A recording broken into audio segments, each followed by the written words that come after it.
What's up, everyone, and welcome back to another episode of Summer Lunch Break. For episode 19, we sit down with the Western Territory Director for Malibu Boats, Chris Loomis. Chris has been a part of the boating community since his early days and a part of the Malibu team for over 20 years. Today, Chris takes some time to discuss the innovation and developmental movements Malibu has made over the last 40 years to produce some of the industry's leading wake boats. If you know Malibu, and you totally should, you know the patented surf system that produces incredible waves at the touch of a button. Lucky for us, Chris gives us the inside scoop on how this engineering masterpiece was developed. From traveling around the West Coast and then some, Chris shares with us what it's like to work within a company that's focused on fun and family to its very core. If you've ever thought to yourself, what's the one thing that sells a wake boat? You better sit back, relax, and listen up. Here he is. It's Chris Loomis. You know what I'm really scared about is if the wakeboarders get too close to shore, they may use some people on the shore as bonking items.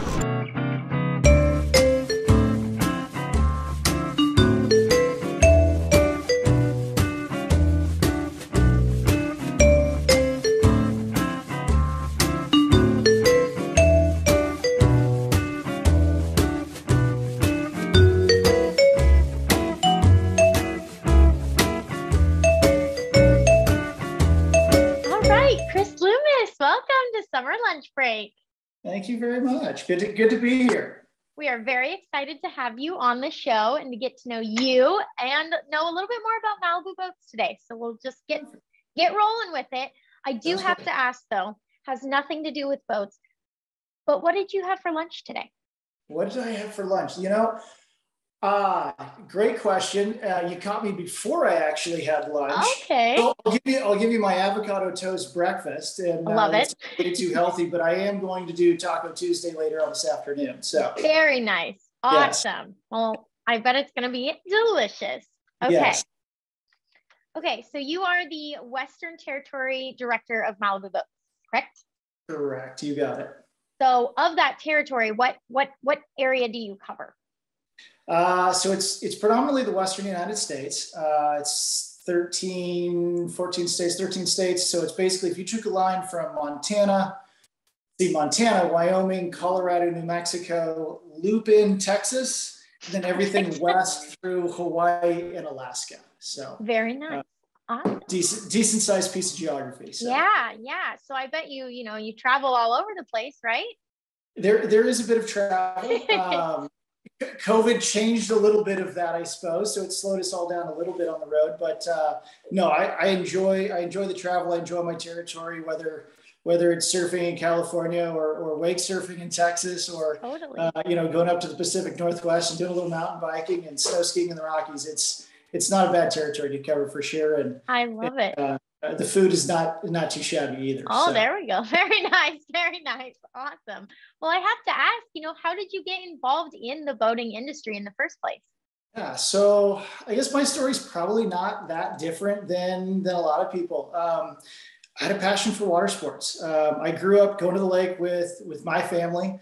And I played soccer. My brother played soccer. We were going in different directions as kids. Mom would take one, dad would take the other. And the one thing that we always did wherever we were going for games or whatever was we go to the lake.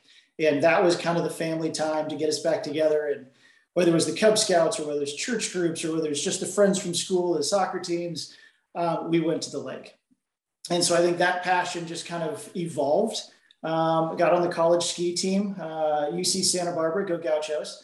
And absolutely fell in with a group of friends. It was just amazing and awesome. We spent every weekend at the lake all through college, trying to get better at this fun sport. And that kind of led me to where, the path of meeting the right people and getting involved at the retail level and then on to the manufacturing level. So that is so awesome. So it's been a part of your life pretty much forever, which is so cool. Pretty much forever. From the time I think my first experience in boating, my mom threw me off the boat into the lake and said, "You can ski." And I was probably, 6 or 7 years old. And it was like, well, this is apparently what we're doing now. Yeah, this is fun, right? Different. Awesome. Did you ever imagine that you would continue into the boating industry for your job? Like, was that the goal when you took off to school and stuff? No. Yeah, I think I read a statistic somewhere that, there's like less than 10% of people using their actual college degrees in their field. Yeah. I help that statistic a lot. I've got a degree in geography, undergrad degree in geography.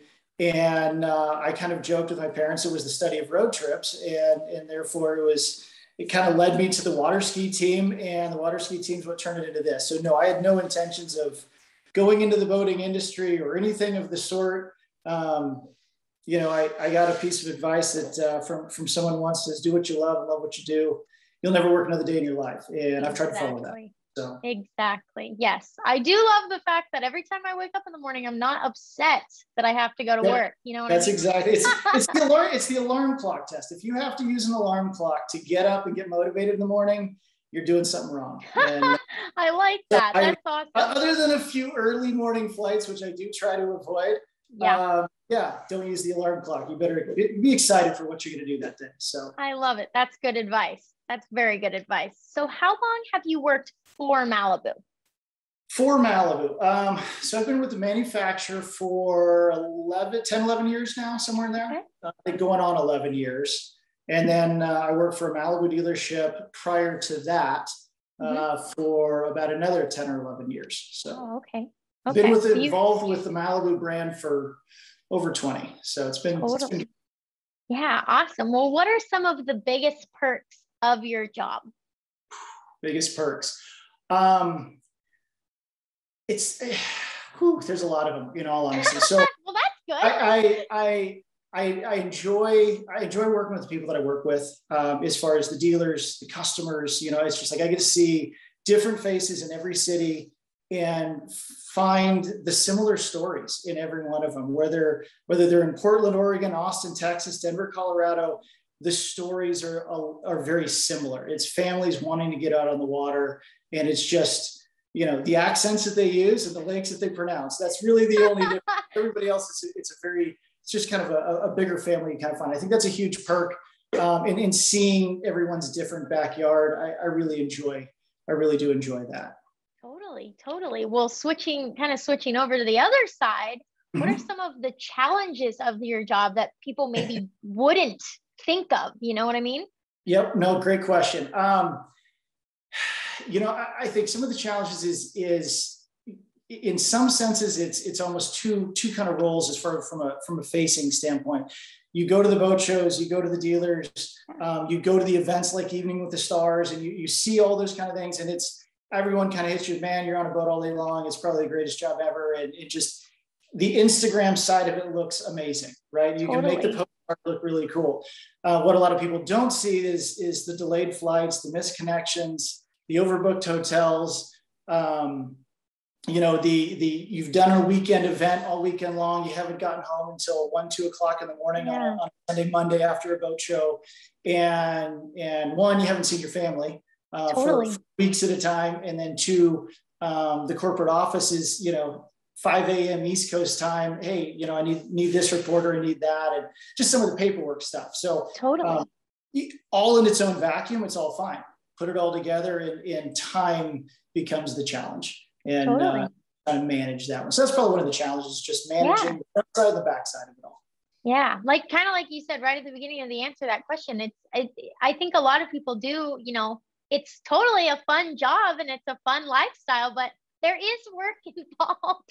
Yeah, there's a lot of work. There's a lot of analysis. There's a lot of data to comb through. It's the back end stuff that people don't see, and which I enjoy that. Don't get me wrong, I really do enjoy the data analytics approach, but it takes time, and it's just managing your time to know when to squeeze it all in. So totally. Well, I have to ask, with these challenges and the perks, what has truly made you stay with Malibu for the 20 plus years that you've been there? Man, great question. I think it comes down to two things. I think it's the brand. in what it stands for, in just the innovation and the technology of the advancement, and what the engineering teams are able to do and what production is able to scale up to, and just the overall business acumen approach that Malibu as a company takes to the business of building boats, of creating people's fun time. They've done it well. And so that what that brand entails is, it just means something. I've got 20 years with them. And I think that's important. And I think the other side of it is the people, whether it's the dealers, whether it's the customers, whether it's just seeing the smiles on the faces of all the hard work that goes in behind it, goes down the assembly line and gets it out to that delivery day. And you're launching that boat for the first time, and to see those kids just light up like it's Christmas morning in July, to see the parents see that enjoyment out of the kids' face, it just keeps you going. I mean, it's just an amazing feeling. So that's awesome. Would you say that you feel a lot of pressure to kind of facilitate people's fun?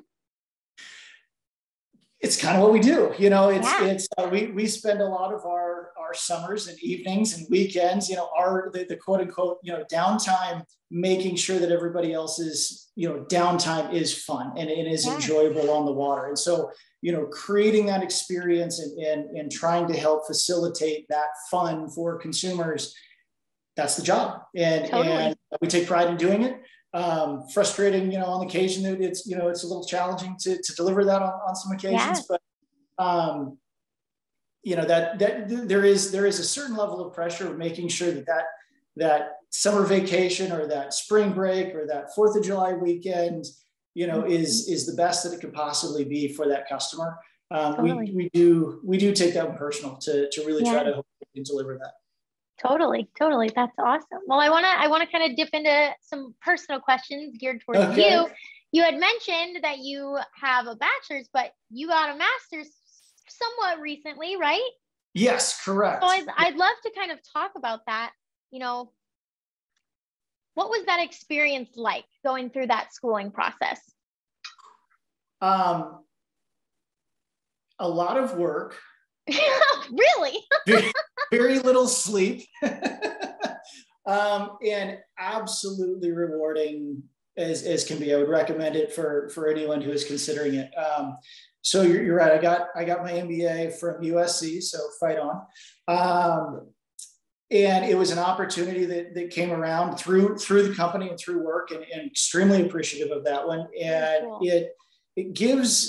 It gave me an insight as far as, how to look at things a little differently, not only analytically and from just pure dollars and cents of things, but it gave you a lot of leadership. It gave you a lot of empathy. It gave you a lot of understanding of how to create culture and how to cultivate that right experience. And so it was very well-rounded. It was a tremendous amount of work. I did very little sleeping for 2 years, and by choice. I would do it all over again, although I don't miss the extra work. It is nice to get back to the lake and actually enjoy it again. Totally. But amazing experience. And I think it allows me to relate both to the company side and to the customer side and the dealership side just that much better, to have better insight, be able to offer better counsel when needed. So that's awesome. That's so cool to hear. If you could go back and give yourself a piece of advice before embarking on this challenge, of earning it, what would that advice be? Relax, you can do it. Honestly, very nice. It was funny. I went into the program, and it was there's not a lot of the situations I find myself intimidated in, and this was one of them. I walked in, I was kind of looking around. It was almost like an episode of Survivor in my mind. I'm walking in, I'm kind of looking around, sizing everyone up, and it's somewhat of a competitive environment, and there was some very high level titles in there, and I kind of mentally, I'm like, I'm the guy that works in the toy store. This is not going to be a fit, right? And what I realized real quickly was that the company had prepared me a lot better than what I had anticipated. And our industry was a lot more advanced than what I thought. And the way the Malibu and the management team does business and conducts day-to-day operations, I was better prepared. And so I would have told myself, relax, you got this, and enjoy the ride. That's what I would have told myself. Very nice. Very nice. Well, that's good advice too. All right, so we'll kind of step back into talking a little bit about Malibu. What are some of your favorite features on a Malibu? We got a lot. You know, and a lot of them when they work together, it's awesome. You know, it's hard to look past. Well, depends on what I guess I'm doing that day. It's hard to look past Surfgate. That's the obvious one. I mean, that was complete industry change right there. I mean, there's literally a line in the sand between pre-Surfgate boats and post-Surfgate boats. And the world has completely changed as far as what we look at and even all the competitors and what they've tried to follow and emulate and try to get into that space. And so Surfgate is just, I hate using the word game changer, but legitimately was one of those few game changers. You know, going back, I mean, what the wedge versatility of what it offers is amazing. I'll go back even further, cruise control. I mean, cruise control is something we take for granted anymore, but it can allow anyone to drive. And when cruise control first came around, this was late 90s. And the goal was to get, you know, water skiing into the Olympics at that time type of thing. Take the kind of the human element out of it. There were so many people that were like, I don't need cruise control. I know how to drive. And it's like, well, that's all well and good, but it makes it that much easier. It makes it that much more perfect. And anyone in the family can drive and have that confidence. And I think cruise control is probably, for me, long-term big picture, probably my fave. I mean, that one, you know, my wife can drive and she can drive better than most of my buddies, and pulling me through the course, because I still like to ski. I'm one of those rare guys that skis and surfs, but when you try to go to a good ski ride, that cruise control is super crucial. And what it's going to allow my daughter to figure out how to driving a lot quicker and make her day on the water a lot more enjoyable, and include them all. And that's really, really what you're trying to do with family sports. So. Totally. The inclusivity is so important. And if we can make it easier for everyone, that's always better. You got it. That's exactly it. Do you have a fave model in the line? So I'll give you two. One, I will always go to the Response TXI. Yes. You just can't beat that thing as a swerve machine. It's awesome. You know, sails on that boat is very small in comparison to the general wake and surfing world that we obviously all exist in. But for just a pure day, selfishly on the lake, give me a TXI any day of the week. That thing's just a rocket. Changing gears to the normal day on the lake, the Lake Powell trip, the whatever we want to do. I've always kind of been partial to the 22 footers. So whether it's 22 LSV, 22 MXZ, currently M220, that thing is it's just amazing. I mean, it's not too big, it's not too small. The portage is just right, yet the wave just blows your mind. And so right now, I'd definitely go with M220. M220. Yeah, those are very different models. It's you know, it's most have to kind of pick or choose, and most are obviously going to go to the wake side. But I've always argued, if you don't have to compromise, park one on both sides of the dock. You know, you won't be dissatisfied. So. I love it. We had a 2016. Oh no, what was it?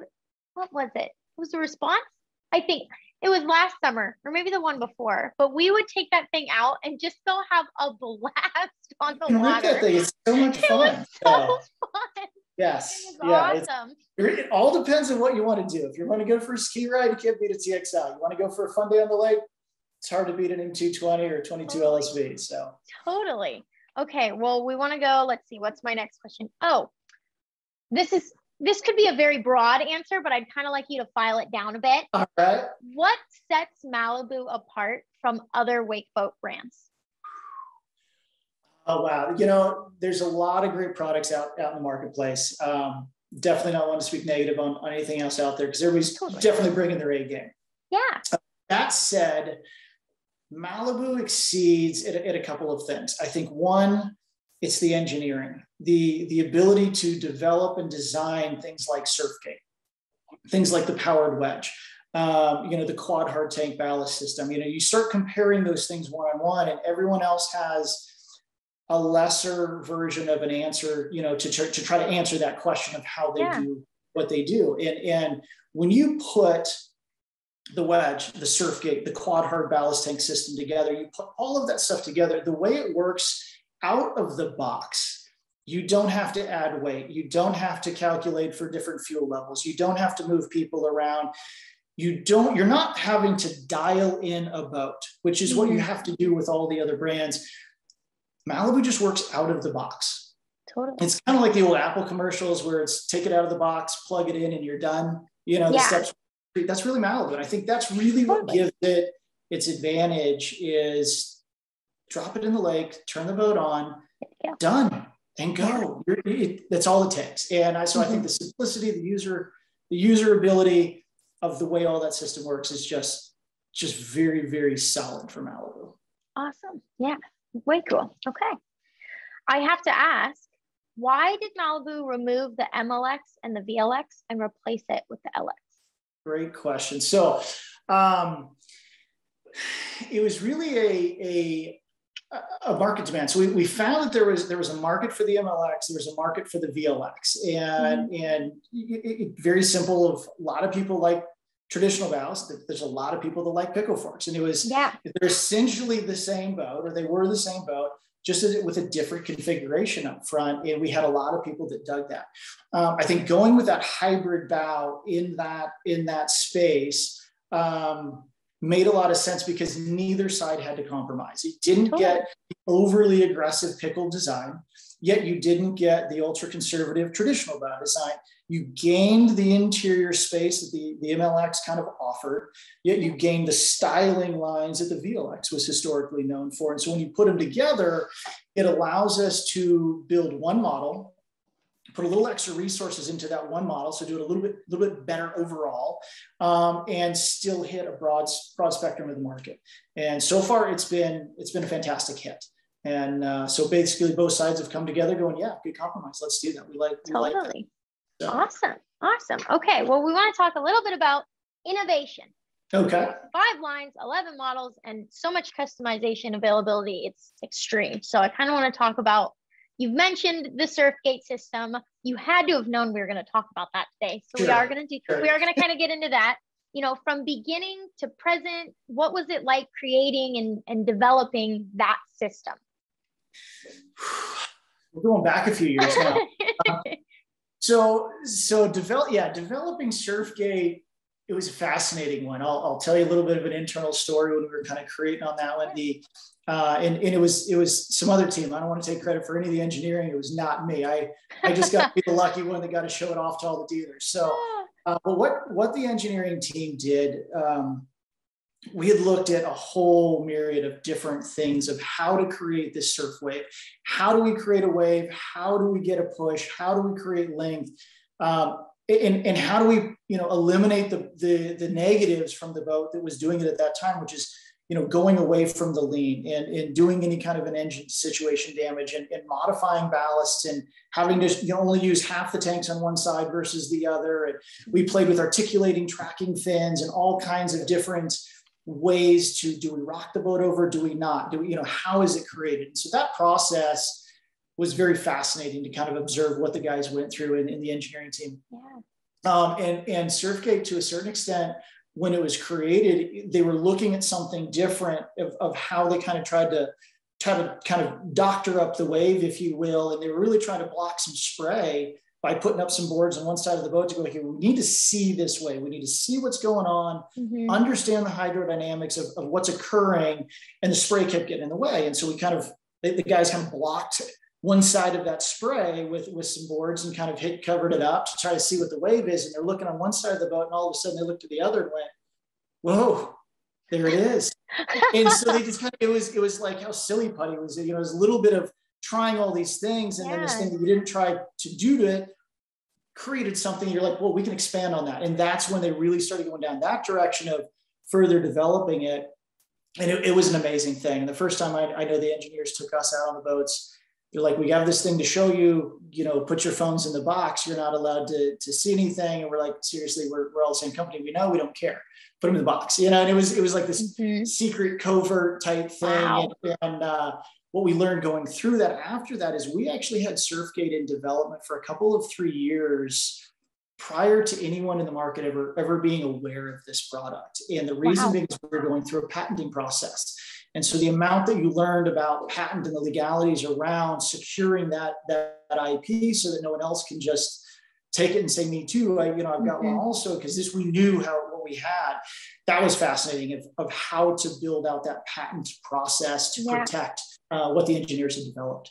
And so very fascinating to watch both the legality side and the engineering side, watch them come together. The marketing sales side just fell into place and we had fun with it. So yeah, totally. Well, getting a patent is like no easy task. And I'm assuming I'm right when I say it was totally worth it, but 100%. I kind of like to understand a little bit better how that process worked for patenting the Surfgate system. Yeah. So there's, and again, not an attorney, so I couldn't walk you through every little detail. I'll leave that to another team. But you can go get a patent on a thing, or you can go get a patent on around an idea and a concept, and something like that. We chose the latter, and the latter, just much more robust. And you start layering it around to where it's really just a more developed thought process on how you do a patent, and you kind of it's layered almost like an onion. And so going through that, we wanted to put every kind of thought process in and around and upside down and inside out of how do we protect, what this technology that we just developed is. And so it's very interesting to kind of watch what goes on involved in that. And the more robust you can make that patent, the more defendable it is. And to that, it's been very worthwhile. And of course, today, all the competitors are living by the patent, and we had to acknowledge, Surfgate Malibu, that's who invented and developed. And we've got a different system that sits adjacent, but it's not Surfgate. And that's really what the patent for, is to protect what the engineers spent time and energy and resources developing. So totally. All right. Thank you for letting me know. Sure.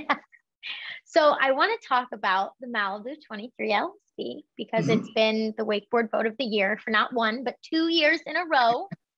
Why is that? What's it doing that's giving it that award over another Malibu model? The 23 LSV, it's the #1 selling tugboat of all time. It's the bar in which the entire rest of the industry tries to measure and build themselves to. I mean, that is the hot ticket. I think the sweet spot with the LSV,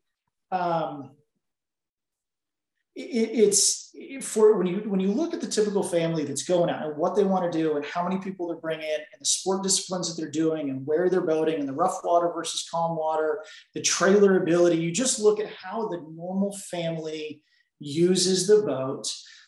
The 23 it's not too big, it's not too small, it's just right.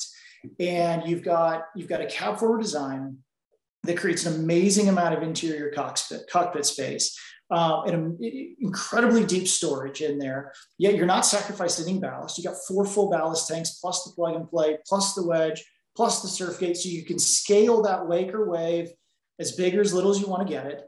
The boat runs with a bow low, relative attitude. So it's got less bow rise than any of the competitors out there. And that's partially due to that cab forward design. I mean, it rides here, not here. Trailering, you can still manage a trailer with a half ton or standard size SUV, wherever you're going. You still can put it in most garages, though that's getting more and more tricky these days. But it just hits all the boxes. If you're going for a week-long trip at Lake Powell, or if you're going down to the local dock down the river and just dropping it in for a couple hours, it's manageable, and yet you're not compromising on any different space. You're getting big boat waves, you're getting small boat performance, and you're getting family boat storage. It's just, the porridge is just right on that one. Yeah, totally. Well, you talk a little bit about, family, making it easy for the family, and that being kind of the boat that's geared towards that. In the past few years, I've kind of noticed that there's been this, I wouldn't say a shift, because I know boating has always been about, family time on the boat, because that's how everyone gets their start in this industry. But over the past few years, I just feel like there's been this really large increase in boat time is family time. Get your family on the boat, get on the water. So I kind of like to hear, obviously it has to do with the pandemic, but kind of what your opinion is on that increase of boat time is family time. No, I think you're spot on, Summer.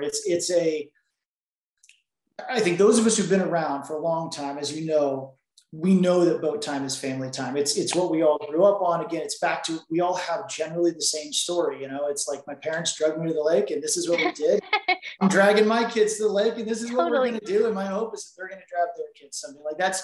Once you're a boater, you're always a boater. Now you may fish, you may surf, you may whatever, but you're boating, you know? And, and so I think, you know, I think the pandemic, you know, a lot of things could be said about the pandemic, but some of the good that came from that was to reassess people's time. And that's one thing you can't get back is time. Whether it's your own time, whether it's time with your kids, that is just, it's extremely valuable. And I think what the pandemic did for our industry is it brought so many new eyeballs that couldn't go to Disneyland. They couldn't go to Hawaii. Europe was closed, all of the above. Sports were shut off. And it was like, okay, what are we going to do? Let's go to the lake. And so the entry to our industry has always been, if you're not a boater, it's a big leap of faith. Price-wise, just to get in. Totally. And if you don't know what you're getting into, that's a scary, scary step. The pandemic kind of forced a lot of people reassess that equation, and they did. So they just reallocated those vacation dollars into boating. And you've seen a tremendous amount of people that's come into the space to go, wow, this actually is fun, and it's not that difficult. It's not intimidating. Yeah, we need to do more of this. And so it's the only time that the kids set the phones down. You know, they're willing to bring their friends and not be embarrassed in front of their parents. You know, and what we've always told parents is if you don't, the parents down the street are going to, and you lost your kids that much sooner. You only have 18 summers. What are you doing this summer? And what we're seeing more and more are the grandparents coming into the game, because the grandparents know more than anything. They have the money. They want the time. They want the time not only with their kids, but their grandkids. And so if they buy the towboat and not, you know, the cruiser runabout pontoon retirement style boat, which they can still don't get me wrong, we're all going to get there at some point. But if they buy the towboat and they buy the Malibu that can take the kids and the grandkids surfing, which is what they want to do, guess who's showing up at grandma's house every weekend? Put a price on that. That time with family, you never get back in this life. And I think the pandemic brought that to the forefront of thinking for the good. Totally. It is something, it's so cool, you know, working here, having families come in, you know, grandpa came in and bought a surfboard this week, but grandson came in and got a new rope, and they're both going to surprise each other. It's just really cool to see, you know, families grow closer together with something that's so fun too. And you're absolutely right. And what's cool about surfing, 2 or 82, they can both do it, you know, and you can both do it on the same size wave and in the same size boat. It's so many other sports, you can't do that. I love snow skiing. That's my downtime hobby is, you know, mountain biking. But the trail that I want to ski down or ride down is probably very different than my 6-year-old little girl. I want her to get there, but that's 2 different experiences for the now. Whereas we go get on the boat, we can both surf together. Totally. It's hard to replace that in any other kind of sport. So totally. I think it's really special too, that it is something that it's an active activity that people can do kind of almost of any ability level. You don't have to be super good to get back there and just cruise. So it's, I think there's a lot of attention being brought to how family friendly surfing is. No matter where you're doing it, who you're doing it with, it's easy. Yep. No, you're absolutely right. I think the learning curve to get up and get going, you know, it's very easy and it's very non-intimidating. And you get back there, and whether you're just cruising or you're trying to, you know, transfer with a floater 3, whatever, you can do behind the same thing. And so everyone can have fun in the same setting. I think that's what's so cool about wake surfing is that. So yeah, absolutely. Well, with this kind of, I hate calling it a shift, like I said, because it's not really a shift into like family focus, but with more of a parent presence of that thought process. Heightened awareness. Perfect. That's what I was looking for. Thank you. I want to ask, you know, has it kind of altered how Malibu targets its sales market? You know, we've always we always know who our customers have been from a family orientation. And so we've always targeted that family and that family time and really kind of keyed on that. So we really never wavered from that. We've always attacked that kind of that family approach, because we know that's who boats. That's, we know our customers. Yeah. What it has done is how we've approached them a little bit and looked outside the box to not just approach our existing customer base, but how do we bring in and incorporate, you know, the new people who are interested or just not aware, who now have some new eyeballs on, hey, maybe this is a possibility for our family too. And so we've approached the how and kind of worked around the fringe as far as where we market, but what we're marketing, we're still marketing Malibu to families, and that, because that's always been our customer. I don't see a time that never necessarily changes. The market's dynamic, so you never know. But that's who we are. I mean, it's internally, we're all families of boat. We've been doing the same thing. We've just broadened our reach a little bit of that additional heightened awareness. So. Yeah, heightened awareness. Very nice. Those are the words of the day today. There you go. Perfect. Okay, my final question I have for you is kind of talking about, you know, marketing and that sort of thing. I want the hardcore, honest answer here. If you had to pick one thing only, you like to give me two answers on stuff, but I'm only going to accept one. My wife hates nailing down. It's like, where are we going to go to dinner? I don't know. A or B.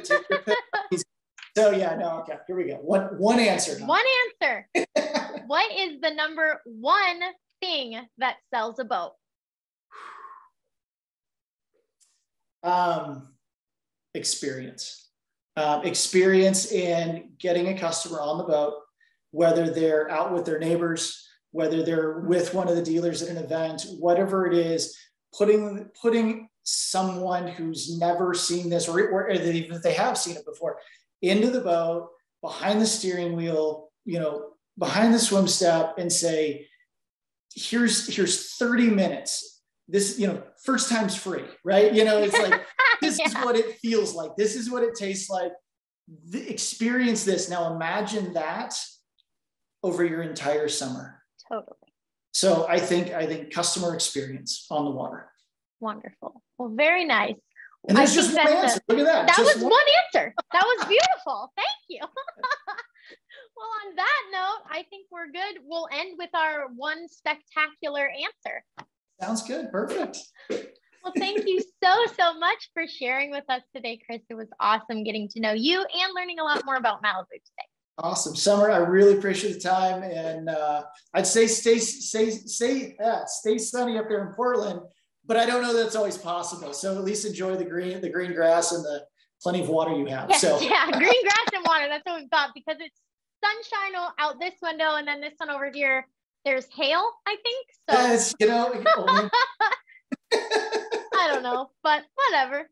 Well, cool. We'll see you around, Chris. We'll see you next time you're in town. We'll give you a call. We'll go for some tacos. Perfect. I love it. Bye-bye. Have a good one. See ya.